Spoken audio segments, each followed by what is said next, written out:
جیسے نیچر کے پاس اپنے وجود یا فنکشن کی کوئی وضاحت نہیں ہے. جیسے ایک میز ہے, میز اپنے وجود کی وضاحت نہیں دے سکتا, لیکن جس نے بنایا وہ دے سکتا ہے کہ میں نے اس کو کیوں بنایا ہے. کہ آپ دردوں کو ایکسیپٹ کریں تو اس کے بعد درد مینیجبل ہو جاتے ہیں. اور درد کی فطرت ہی یہ ہے کہ درد کو جب تک آپ ایکسیپٹ نہیں کرتے ہیں آپ اذیت میں رہتے ہیں. دلیری یہ ہوتی ہے کہ مجھے پتا ہے اس نے میرا چھوڑنا کچھ نہیں ہے, لیکن میں نے اپنے موقف سے پیچھے نہیں ہٹنا. جب تمہیں پتہ ہی اس نے تمہارا کچھ نہیں بگاڑنا تو یہ دلیری کون سی ہے؟ بالکل ٹھیک بات. صبر یہ ہے کہ آپ کے پاس موقع بھی ہے گناہ کرنے کا, زیادتی کرنے کا, کیپیسٹی بھی ہے, تنہائی بھی ہے, لیکن پھر بھی آپ نہیں کرتے تو اللہ کہتا ہے اب میں تیرے ساتھ ہوں, تو ٹیسٹ پاس ہو گیا ہے. السلام علیکم جی, میرا نام قاسم علی شاہ اور میرے ساتھ بڑے محترم دوست کیسر احمد راجہ صاحب ہیں. راجہ صاحب جو ہیں وہ بڑے اچھے ٹرینر ہیں, کنسلٹنٹ ہیں, کوچ ہیں.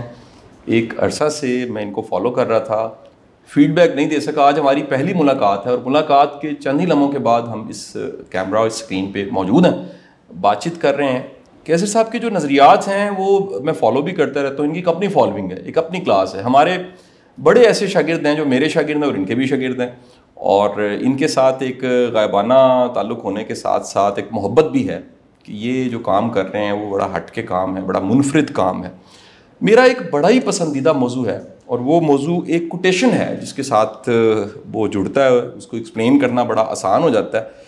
میں سر آپ کا شکریہ ادا کرنے کے بعد وہ کوٹیشن سنا لیتا ہوں. میری اس لیے پسندیدہ ہے کہ اس سے بڑے معنی نکلتے ہیں. کوٹیشن یہ ہے کہ every one you meet has something to teach you, اور یہ کہیں نہ کہیں لنکنگ ڈاٹ تھیوری کی شکل میں بھی ہے کہ ہماری زندگی میں جو کچھ ہو رہا ہے اس کے پیچھے اللہ کی کوئی نہ کوئی کہہ لیجیے کوئی پلاننگ, کو مصلحت ہے.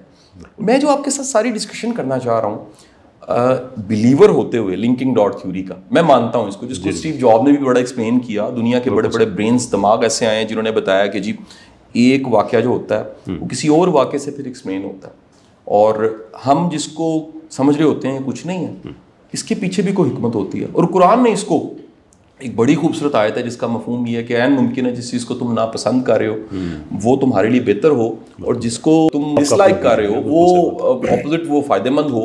تو یہ کہیں نہ کہیں فلسفہ جو قرآن کا ہے ایک اس کے پیرلل نظریہ ہے جو کہ بلیورز کا نہیں ہے.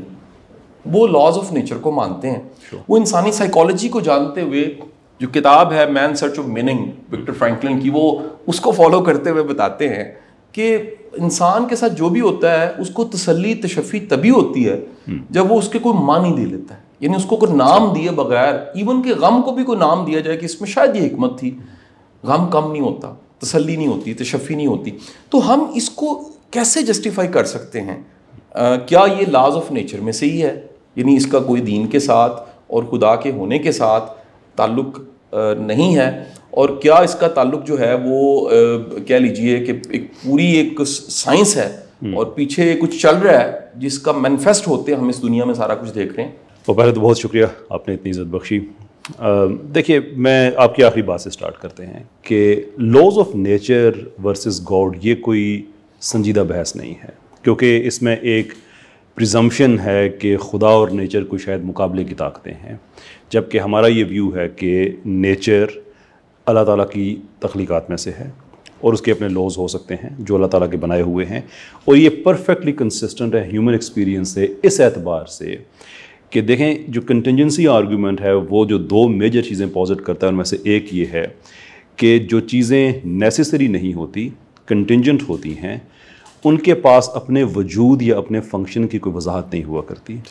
جیسے نیچر کے پاس اپنے وجود یا فنکشن کی کوئی وضاحت نہیں ہے, نیچر کے لاز کی اپنے وجود اور اپنے فنکشنز کی کوئی وضاحت نہیں کہ یہ کیوں وجود رکھتے ہیں. اگر یہ خود وجود اپنے اس کی وضاحت نہیں دے سکتے تو اس کا مطلب ہے کہ اس کی وضاحت پھر کسی اور نے دینی ہے. جیسے ایک میز ہے, میز اپنے وجود کی وضاحت نہیں دے سکتا, لیکن جس نے بنایا وہ دے سکتا ہے کہ میں نے اس کو کیوں بنایا ہے. تو یہ کوئی آرگومنٹ نہیں ہے کہ نیچر ہے یا گاڈ ہے, آرگومنٹ یہ ہے کہ گاڈ ہے, اللہ تعالیٰ ہیں, انہوں نے پھر ایک نیچر بنائی ہے, اس کے لاز رکھے ہیں, اس کے بعد پھر یہ چیز اوپن فیلڈ چھوڑ دی, and that makes a lot of sense.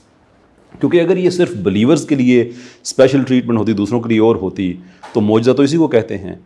تو سب نے الگ اس طرح سے اگر سب کو مسلمان کرنا ہو تو اللہ تعالیٰ کر دیتے. لیکن اللہ کہتے ہیں قرآن میں کہ لوگوں کو تمہاری کوشش کے مطابق ملے گا, تمہاری عقل کے مطابق ملے گا, تو وہ پھر یونیورسل لاز ہیں, ان کو جتنا کوئی آدمی جس بہتر طریقے سے یوز کرتا ہے وہ ہو جاتے ہیں. دوسری بات یہ کہ انسان کے کسی سے کوئی سیکھ سکتا ہے, صرف انسان سے نہیں, واقعات سے, ہر چیز سے، لٹرلی ہر چیز سے انسان کچھ نہ کچھ سیکھ سکتا ہے. میں کچھ دن پہلے کی بات ہے، میں نے اس پہ ٹویٹ بھی کی تھی یا پوسٹ کی تھی، یا وہ نام اس کا چینج ہو گیا ہے، کہ بعض اوقات ہوتا ہے کہ درد کو آپ درد سے نہیں، یعنی کہ جس آدمی کا درد ہے وہ تو اسے سمجھتا ہے، دوسرا اس درد کو نہیں سمجھتا، بلکہ اس درد کو جو عنوان دیا جاتا ہے وہ اس عنوان کو سمجھتے اس کے درد کو سمجھتا ہے. ٹھیک ہے.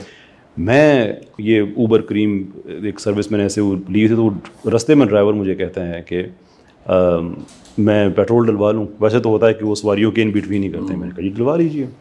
تو پیٹرول اسٹیشن میں پہنچے تو میں نے ویسے ہی ہلکے پھلکے انداز میں کہا کہ آج کل پیٹرول ڈلوانے کو جی چاہتا ہے؟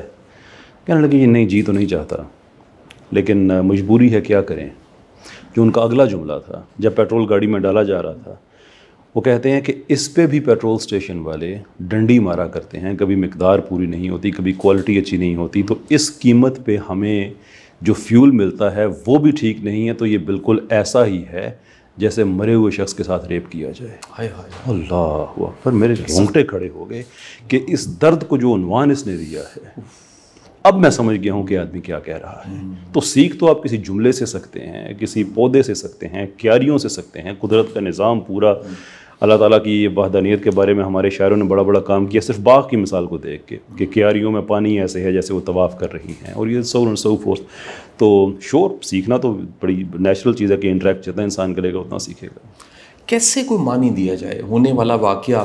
دیکھیں یہ جو ماڈرن سائیکالوجی ہے، سیلف ہیلپ ہے، اس میں بہت بڑا جملہ کوٹ کیا جاتا ہے. اور نیورو لنگوسٹک پروگرامنگ کیونکہ آپ پڑھاتے بھی رہے ہیں اور میں بھی ایک عرصے سے اس کو پڑھ رہا ہوں، سیکھ رہا ہوں، اس کا ایک چھوٹا سا طالب علم ہوں. کہا جاتا ہے کہ جو واقعہ آپ کے ساتھ ہوا ہے وہ اہم نہیں ہے، اس پہ جو رد عمل ہے وہ ڈیفائن کرتا ہے، اس سے پھر پتہ لگتا ہے آنے والے دن کیسے ہوں گے.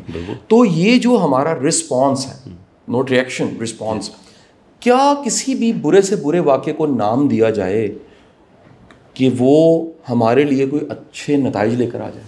دیکھیے، نام کا اس سبجیکٹ میٹر سے تعلق اصل سیکرٹ اس میں ہے. نام بذات خود سیکرٹ نہیں ہے. ٹھیک ہے. جیسے ہم کہتے ہیں بایولوجی تو یہ ایک نام ہے، لیکن ہمارے ذہن میں پوری کی پوری ایک برانچ آف سائنس آ جاتی ہے صرف ایک اس لفظ سے، ایک نام سے. کیمسٹری کہتے ہیں تو پورے کا پورا نظریہ ایک لفظ ہے، لیکن جس نظریے میں بات ہو رہی ہوتی ہے، نظریہ پاکستان ایک چھوٹا سا ایک کمپاؤنڈ ہے، لیکن پورا اس کے پیچھے ہمیں اس کی ہسٹری سمجھ آ جاتی ہے. قرآن میں بھی اللہ تعالیٰ نے جب کہا کہ جب فرشتوں کو کے ساتھ اس پورا ڈائلاگ کریٹ کیا آدم علیہ السلام کی تخلیق پہ، تو اللہ تعالیٰ کہتے ہیں کہ پھر آدم کو تمام چیزوں کے نام سکھلا دیے گئے. اب وہ نام سکھلا، کرسی میز تو نہیں تھے نام. مطلب یہ کہ جتنے بھی علوم ہیں، جیسے بایولوجی ایک علم ہے، کیمسٹری ایک علم ہے، تو یہ سارے کے سارے نام اپنے علوم کے ساتھ سکھا دیے گئے. اب وہ نام ہمارے جو انر سیلف ہے، جو اندر علم ہے، جو اندر ہمارے تھاٹ ڈیولپ ہوئی ہے، اس کے ساتھ کنیکٹڈ کتنا ہے. That is where the secret is. یہ بات آپ کی بالکل ٹھیک ہے کہ جو واقعہ ہوا ہے وہ اہم نہیں ہے، ہمارا رسپانس اہم ہے. اس کی وجہ یہ ہے کہ جو واقعہ ہمارے ساتھ ہوا ہے عام طور پہ ہمارا اس پہ کوئی کنٹرول نہیں ہے، لیکن جو ہمارا رسپانس ہے اس پہ ہمارا کنٹرول ہے. تو اصل چیز ہے کہ رسپانس کیا ہے جس کے اوپر ہم نام دے رہے ہیں. اگر ہم نام دے رہے ہیں اور صرف نام ہی دے رہے ہیں، پیچھے کچھ ہے ہی نہیں، کوئی تھاٹ نہیں ہے، صرف ایک ظاہر ہے، ایک پریٹینشیس اسٹیٹ میں ہم چلے گئے ہیں، تو اس کا تو کوئی فائدہ نہیں ہے. باقی ہمارے یہ جو NLP ہے، نیورو لنگوسٹک پروگرامنگ، یہ پرٹیکولرلی مجھے اس لیے اچھی لگتی ہے امنگ سم ادر ڈسپلنز جو جن کی میں ٹریننگ دیتا ہوں، کہ یہ ڈیپ ڈاؤن یہ روحانیت اور نفسیات کا کنورجنس ہے. اس کو جتنا مرضی آپ بکھیریں، لیکن اسینشلی یہ روحانیت اور سائیکالوجی اس کا یہ کنورجنس ہے. اب جیسے ہمارے ایک برانچ آف فلاسفی ہے اسٹوئسزم، جس کا بہت کچھ NLP میں بھی یوز کیا جاتا ہے، بہت کچھ. اب اسٹوئسزم کی ایک میٹافور جو پوری کی پوری فلاسفی اس چیز پہ کھڑی ہے کہ آپ دردوں کو ایکسیپٹ کریں تو اس کے بعد درد مینیجبل ہو جاتے ہیں. اور درد کی فطرت ہی یہ ہے کہ درد کو جب تک آپ ایکسیپٹ نہیں کرتے ہیں آپ اذیت میں رہتے ہیں. اور درد اور اذیت میں یہ دو علیحدہ چیزیں ہیں. درد کا ہو جانا یہ بڑی نیچرل سی بات ہے، لیکن اس کی اذیت میں مبتلا رہنا یہ ہم پہ ڈیپینڈ کرتا ہے. تو اس میں سیکرٹ یہ ہے کہ آپ درد کو ایکسیپٹ کر لیتے ہیں، صرف نام نہیں دیتے کہ ایکسیپٹ کیا، بلکہ پیچھے تھاٹ پروسیس ہے. جب تھاٹ پروسیس پورا ہو جاتا ہے کہ میں نے اس کو ایکسیپٹ کیا ہے، تو نام تو خود بخود آ جاتا ہے، ایکسیپٹنس. ٹھیک ہے، آپ کی اذیت ختم ہو جاتی ہے. صحیح. کیا یہی صبر ہے؟ اتنی بار قرآن میں حکم ہے کہ تم صبر کرو میں تمہارے ساتھ ہوں، صبر کرو میں تمہارے ساتھ ہوں. آپ سمجھتے ہیں کہ وہ صبر ہم مسلمانوں میں اس معاشرے میں نظر آتا ہے وہی صبر جس کا قرآن میں تذکرہ ہے کہ جب مشکل آ جائے تو پھر تم صلاح سے, نماز سے اور صبر سے مدد لو. تو وہ صبر قبول کرنا ہی ہے صرف؟ دیکھیے صبر ہاں قبول کرنا ہے, دیٹس ویری ٹرو, کیونکہ صبر یہ 3 کیٹیگریز میں آتا ہے. ایک تو صرف برداشت ہے جو کہ صبر نہیں ہوتا. ایک تگڑا آدمی ہے, مجھے 1-2 تھپڑ رسید کر دے, میں نہیں بدلہ لے سکتا تو میں برداشت ہی کروں گا نا. یہ صبر تو نہیں ہے. صبر کے لیے قدرت کا ہونا ضروری ہے. اچھا, اختیار ہو. ایون یہ جو قرآن کی آیت ہے کہ اللہ صبر کرنے والوں کے ساتھ ہے, اس کی بھی جو one of the best interpretations ہے وہ یہ نہیں ہے کہ آپ پہ مشکل آ جائے اور آپ صبر کر لیں. نہیں, صبر یہ ہے کہ آپ کے پاس موقع بھی ہے گناہ کرنے کا, زیادتی کرنے کا, کیپیسٹی بھی ہے, تنہائی بھی ہے, لیکن پھر بھی آپ نہیں کرتے تو اللہ کہتا ہے اب میں تیرے ساتھ ہوں, تو ٹیسٹ پاس ہو گیا ہے, تو گزر گئے. تو صبر کے لیے ضروری ہے کہ آپ ایبلٹی رکھتے ہیں کہ آپ کچھ کر سکتے ہیں. وہ یہ لوگ کہتے ہیں نا لڑائی میں, یا اس نے میرا کیا کر لینا ہے. اگر تمہیں پتہ ہے اس نے تمہارا کچھ نہیں کر لینا تو یہ تمہاری دلیری نہیں ہے. دلیری یہ ہوتی ہے کہ مجھے پتہ ہے اس نے میرا چھوڑنا کچھ نہیں ہے لیکن میں نے اپنے موقع سے پیچھے نہیں ہٹنا. جب تمہیں پتہ ہی اس نے تمہارا کچھ نہیں بگاڑنا تو یہ دلیری کون سی ہے؟ بالکل ٹھیک بات. صبر سے بھی پھر جو اوپر کی چیز ہوتی ہے وہ قبولیت اس طرح سے ہے کہ آپ کا شکوہ ختم ہو جاتا ہے. تو یہ کہ سارے جو نا یہ سارے سٹیپس کو اگر ہم سمرائز کریں کہ برداشت وہ ہے کہ جہاں پہ آپ کے پاس صرف شکوہ ہی ہے, آپ کچھ کر ہی نہیں سکتے. ٹھیک ہے. صبر وہ ہے جہاں پہ آپ کچھ کرنے کے پہ قادر ہونے کے باوجود کچھ نہیں کرتے, لیکن آپ کو یہ احساس ہے کہ جو کچھ ہوا ہے میں اپنے کمفرٹ زون میں نہیں ہوں. ٹھیک ہے. اور جو ایکسیپٹنس کا لیول ہے اس پہ آپ کا یہ شکوہ ہی ختم ہو جاتا ہے. ایپٹمی آف دس سینٹینس, کربلا میں جب جناب علی اصغر کی شہادت ہوتی ہے تو جتنی بھی روایات ہیں اس میں آپ کو ایک جملہ ملتا ہے کہ حسین بن علی نے یہ بالکل نہیں کہا کہ الہی ہم اس پہ صبر کر رہے ہیں. وہ کہتے ہیں الہی اس پہ بھی ہم تجھ سے راضی ہیں کہ میرا شکوہ ہی نہیں ہے میرے ساتھ کیا ہو رہا ہے. وہ کہتے ہیں صبر حسین وہ ہے اصل ہے قبولیت حسین. تو یہ انبیاء پہ بھی یہ وقت گزرے, جو اللہ تعالیٰ کے جو اولیاء ہیں ان پہ بھی یہ وقت گزرتے ہیں. تو صبر میں تو آپ کے اندر خلش رہ جاتی ہے کہ میں نے مان لی ہے تیری لیکن میری ایک اوپینین ہے. برداشت میں جب جب قبولیت کے لیول پہ جاتا ہے تو کہتا ہے کہ میری اوپینین بھی نہیں ہے, تو جو کر رہا ہے وہ ٹھیک کر رہا ہے. There is always an outcome of it. اچھا, ایسی کیا راجہ صاحب ایک پریکٹس ہونی چاہیے روز میں کہ ہم اپنی ماضی کی زندگی جس سے کوئی ریگریٹ آ رہا ہوتا ہے, دکھ آ رہا ہوتا ہے, کوئی یاد ایسی ہوتی ہے, ایک عام بندہ جس نے NLP بھی نہیں پڑھی, میں اگین اصل میں اسی امبریلا میں کھیل رہا ہوں, لنکنگ ڈاٹ تھیوری کے نیچے نیچے کہیں نہ کہیں ہم پھر رہے ہیں. ماضی کو مڑ کے دیکھے اور کیا ایسی روز پریکٹس کرے کہ اس کی زندگی میں سکون آ جائے, کیونکہ یاد ماضی کو کہا جاتا ہے بہت بڑا ایک عذاب ہے. تو ایسا کیا کیا جائے جو بڑا فطرتی بھی ہو. یعنی میں نہیں چاہوں گا کہ ہم اپنے سننے والوں کو کوئی ایسی مشکل پریکٹس بتا دیں وہ کر نہ سکیں. ایسا کیا کیا جائے کہ آہستہ آہستہ وہ جو چیزوں کو ہم معنی نہیں دے سکے, جن کو ہم کو لیبل نہیں دے سکے, جن کو قبول کر لینا چاہیے تھا, کچھ ان کے ساتھ ایسا کیا جائے کہ وہ آخر کار ڈیلیوٹ ہو جائیں اور وہ ہمارا رستہ نہ روکیں اور ہم آگے چل پڑیں. ایکسیپٹنس از دا کی. جب آپ ایکسیپٹ کر لیتے ہیں تو اذیت ختم ہو جاتی ہے. میں نے اپنے NLP کے کورسز میں بھی یہ واقعہ شیئر کیا, مائنڈ فلنس کے کورسز میں بھی شیئر کیا. ہمارے علاقے کا یہ واقعہ ہے. ایک صاحب تھے, ان کا ایک جوان بیٹا, اس کی ڈیتھ ہو گئی. اب ایک عجیب منظر ہے کہ لوگ تعزیت کرنے کے لیے جا رہے ہیں اور وہ جو صاحب ہیں وہ آگے سے لوگوں کو حوصلہ دے رہے ہیں. That's very difficult to process کہ یہ نارملی ہوتا ہے کہ جو جانے والے ہیں وہ حوصلہ دیتے ہیں اور وہ ٹوٹا ہوا انسان ہے. آپ انسان کی دنیا بدل جاتی ہے. جوان بیٹے کو, ہمارے خاندان میں کچھ جوان ڈیتھس ہوئی ہیں, وہ جنازہ بڑا مشکل ہوتا ہے اور باپ کے لیے تو بہت مشکل ہوتا ہے. لیکن باپ کے لیے کیوں مینیجبل ہے اس واقعے میں, اس کی جو انٹرپریٹیشن انہوں نے کی وہ دنیا کا کوئی بہترین شاید فلاسفر بھی نہیں کر سکتا, کوئی ٹرینر بھی نہیں کر سکتا, کیونکہ وہ صاحب حال ہے نا. باقی سب نے صرف زبان سے کہنا ہے, اس پہ گزر رہی ہے. وہ انٹرپریٹیشن یہ کر رہے ہیں کہ دیکھو اس دنیا سے ہم سب نے جانا ہے نا, میں نے بھی جانا ہے, میرے بیٹے نے بھی جانا تھا, لیکن اب اس دنیا سے چلا گیا ہے تو اس دنیا کی مشکلیں میرے بیٹے پہ ختم ہو گئی ہیں. نہ اس کا اس دنیا میں کوئی نقصان ہوگا, نہ یہ مہنگائی, بجلی کے بل اور کیا یہ جتنی پوری لسٹ, وہ ان سب چیزوں سے میرے رب نے اسے آزاد کر دیا ہے. وہ ایسی جگہ چلا گیا جہاں سکون ہی سکون ہے. تو باقی رہی بات جدائی کی, ہاں وہ ہے, ایک دن ختم ہو جائے گی, پھر مل جائیں گے. اینڈ آئی واز تھنکنگ کہ کمفرٹ ورسز جدائی اگر آپ کو چوز کرنا پڑے تو لوگ چوز کیا کرتے ہیں. And this is where you do a thought experiment کہ آپ امیجن کریں کہ کوئی لک و دک صحرا ہو جس میں ہسبینڈ ہے, وائف ہے اور ان کا ایک چھوٹا بچہ ہے, جن کے پاس کھانے پینے کا سامان بھی ختم ہو گیا ہے, بھوک بھی ہے, پیاس بھی ہے, اور وہاں سے کوئی قافلہ گزرتا ہے, کوئی گاڑی گزرتی ہے اور وہ کہتے ہیں کہ بھئی ہمارے پاس صرف ایک آدمی کی گنجائش ہے, 3 کو نہیں لے کے جا سکتے, آپ چوز کر لیں, ایک کو ہم لے جاتے ہیں اور جہاں ہم جا رہے ہیں وہاں کھانا پینا بھی ہے, صحت بھی ہے, سہولیات سب کچھ ہیں, وہ کس کو بھیجیں گے؟ میں نے جتنے لوگوں کے سامنے یہ تھوڑا ایکسپیریمنٹ رکھا ہے سب نے بغیر سوچے انسٹنکٹیولی کہا جی بچے کو بھیجنا چاہیے, میں ہوں تو بچے کو بھیجوں.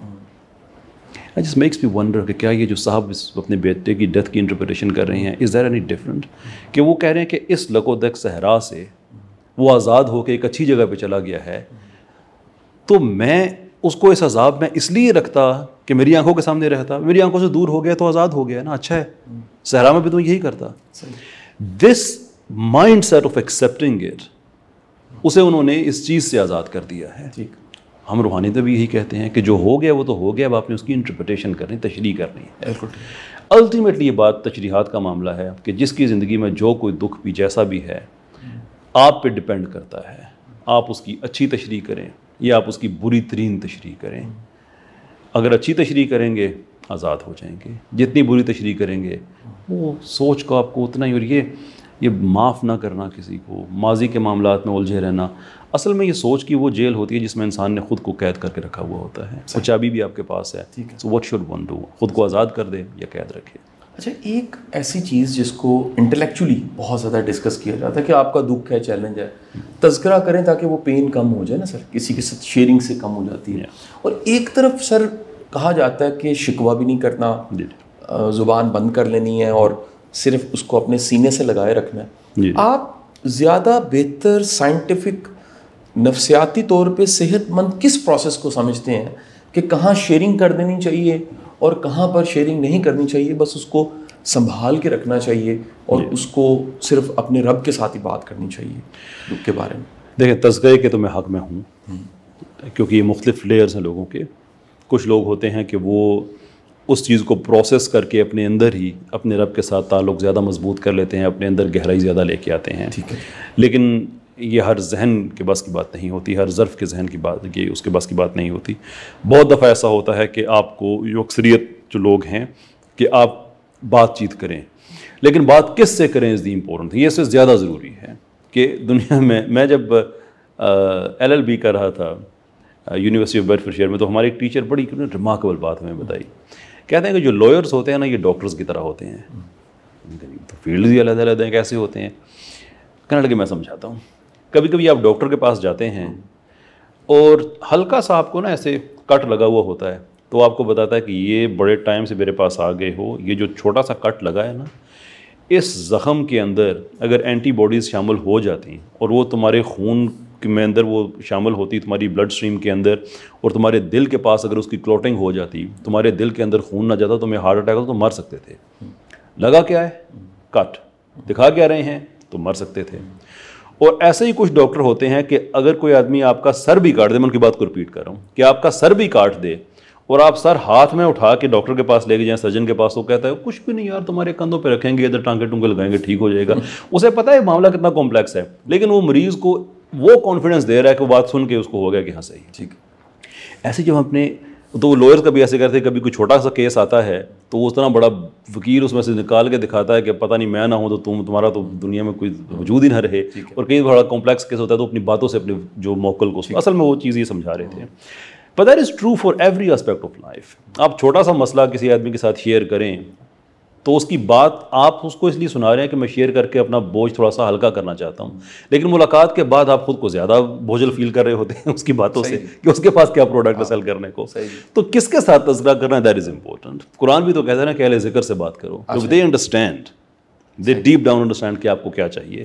میں بہت دفعہ ایک بات کہا کرتا ہوں, کچھ آپ کے اسٹوڈنٹس, ان سے بات ہوئی, انہوں نے بعد میں آ کے فیڈ بیک دیا کہ اس سے بڑے مسئلے حل ہو جاتے ہیں. کہ بعض اوقات ہوتا ہے کوئی آدمی آپ سے بات کرنا شروع کرتا ہے تو وہ بڑی مبہم الجھی ہوئی باتیں کر رہا ہوتا ہے, تو سمجھ نہیں آتی اس کا کیا جواب دیں. وہ کہتا ہے اس کا کوئی جواب نہ دیں, اس لیے کہ آپ اس کنورسیشن میں اپنے رول کو آئیڈینٹیفائی کریں کہ آپ کا رول کیا ہے. وہ آپ سے بات اس لیے نہیں شیئر کر رہا کہ اسے آپ سے حل چاہیے, اس کی سوچوں میں اتنا الجھاؤ ہے کہ اس کو ایک پرسن چاہیے جس کے ذریعے اپنی سوچیں وہ سیدھی کر سکے. آپ کا اتنا ہی رول ہے کہ اپنے کان اس کے حوالے کر دیں, باقی وہ خود کر لے گا. یعنی آپ کو جب سمجھ ہے نا کہ اگلے کو کیا کہنا ہے اور کیا نہیں کہنا, تو آپ مسئلہ حل کر سکتے. تذکرہ ضرور کریں لوگوں کے ساتھ, لیکن آئیڈینٹیفائی ایسے لوگ نہیں کہ جن کو آپ بتائیں پیٹ کا درد, اور بتائیں کہ میرے کزن کو پیٹ کا درد ہوا تھا, اس کی ڈیتھ ہو گئی تھی. نا don't go to that guy.